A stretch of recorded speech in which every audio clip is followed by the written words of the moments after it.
Kapiak nga naglagas pa sa 12 puntos nga abanse sang kasumpong sa first quarter, nakasulod na gidman sa win column sa team standings ang NCAA Season 97 ang LPU Pirates matapos inyang nagpangibabaw batok sa JRU Heavy Bombers sa pangagin patigayon sa Lasal Green Hills Gym kaina sang udto sa score nga 82-75.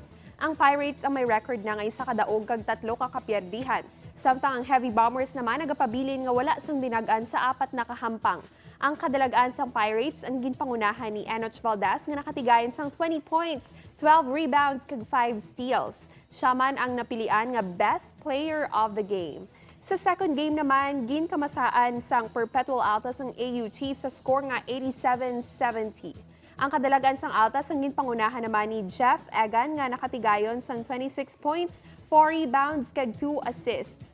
Samtang bantayan naman sa Biyernes, April 8 ang hampang sa tunga sa Mapua Cardinals kag Latra Knights. Ini ang pagasundan sang Sambua sang San Sebastian Golden Stags kag San Beda Red Lions. Matanaw sang live ang NCAA Men's Basketball Games kada Martes, Miyerkules, Biyernes, Sabado kag Dominggo sa GTV. Matanaw man na ma-replay sang mga hampang kada Lunes kag Huwebes.